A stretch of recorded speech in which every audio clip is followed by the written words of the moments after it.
Preso al volo Michele Pezzolato, regista, scenografo, Deus Ex Machina di Giant Pictures.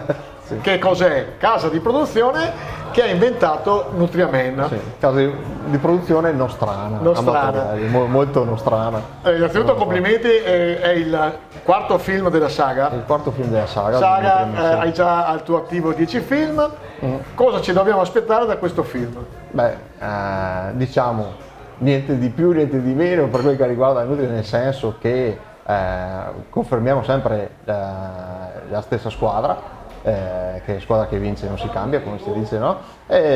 Restiamo sullo stesso il filone di Nutriamen, lo stesso divertimento, gli stessi personaggi, insomma, naturalmente rinfrescato da personaggi nuovi e adattato ai tempi, diciamo al 2020 anche, perché Nutriamen, ricordiamo che il primo episodio è del 2003, no?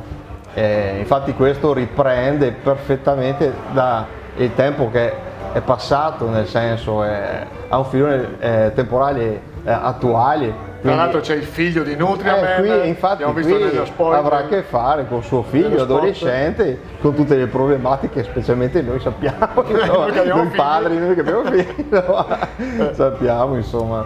Ecco, dovevate già presentarlo l'anno scorso, sì. Un sacco di cose, compresa la pandemia. Sì, come tutti sappiamo. Conoscendoti sappiamo che in strada facendo sicuramente qualche ritocco l'hai fatto. Sì, già l'anno scorso quando doveva uscire, che dovevamo farlo ancora il 25 aprile del 2020 e dopo, come tutti sappiamo, ci sono stati problemi, abbiamo deciso di completarlo, ok? Perché dovuto all'uscita avevamo dovuto lasciare un paio di buchetti quindi da un certo punto di vista è stato un bene che non sia uscito, e quindi abbiamo completato. L'estate scorsa abbiamo girato delle scene per completarlo, adesso posso dire che è perfetto.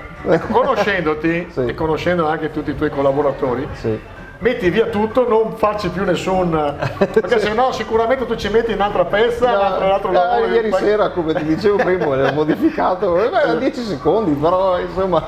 Ma ti conosco.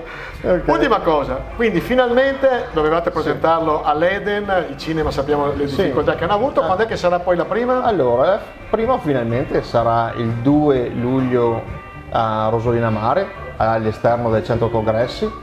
Poi ci saranno le proiezioni il venerdì 2 luglio, no? Poi ci saranno le proiezioni di sabato, che ci saranno due, una alle 21:15 e una alle 23:15, e domenica alle 21:15 una proiezione. Tutto questo grazie al Proloquo di Rosolina e l'associazione Amare Rosolina, e ci tengo a ricordarlo perché ci hanno dato veramente una mano, specialmente un grazie a Michele Grossato e a Ciro Patrian che sono stati dalla nostra parte. Sappiamo che 2 anni fa siete stati anche alla Mostra del Cinema, nella sezione Veneto. Sì. Secondo te ha le misure e i numeri per superare i confini del Delta Nutriamen? Ma anche gli altri hanno sempre sconfinato dal Veneto, perché comunque la gente è sempre stata incuriosita da questo prodotto che, per quanto amatoriale, però i personaggi sono divertenti all'interno. Vedo che anche se il dialetto a volte da un lato può essere un limite, però dall'altro vede che incuriosisce molto. C'è un linguaggio cinematografico che funziona all'interno, no?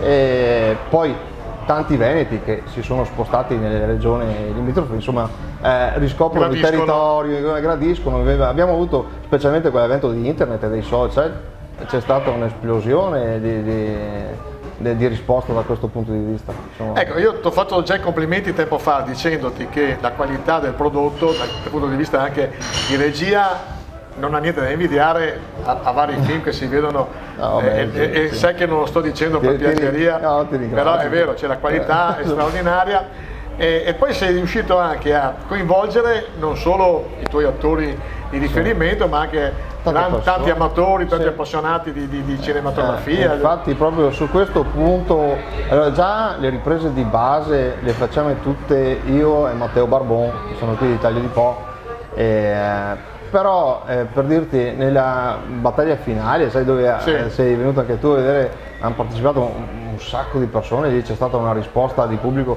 cioè che ci ha veramente riempito di gioia, nel senso, ma anche come tecnici lì avevamo bisogno di più camere, quindi abbiamo avuto disponibilità di tanti amatori come me, sai, videomaker che si sono prestati gratuitamente, perché insomma sai, il film è autoprodotto, quindi e lì mi ha fatto piacere perché vedi che erano felici di partecipare e infatti il risultato finale si vedrà, insomma. La battaglia finale, gli ultimi 15 minuti è un'esplosione di cinema fatto in casa. Grande, grandissimo.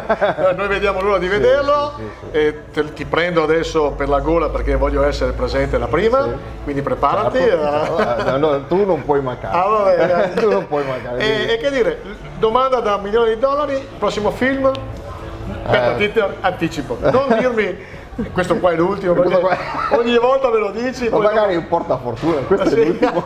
Ecco, quindi, questo è l'ultimo. Ma io sono sicuro che tu hai nel cassetto. Allora c'è un pensiero, c'è, però mi piacerebbe scendere su non il serio, il drammatico, però un racconto di vita polesana mi piacerebbe molto. Sì? Sì. Perché una volta scorsa, 3-4 anni fa, mi dicevi voglio fare un western. Lo so, ci ho provato. Ci ho provato, ho scritto qualcosa e ho trovato un paio di set, però la cosa si complicava troppo, insomma, forse ho chiesto troppo. Michele, complimenti come sempre a te, a tutti i tuoi attori, a tutte le persone che collaborano con te e naturalmente lunga vita a Nutriame. Grazie mille, vi aspetto tutti.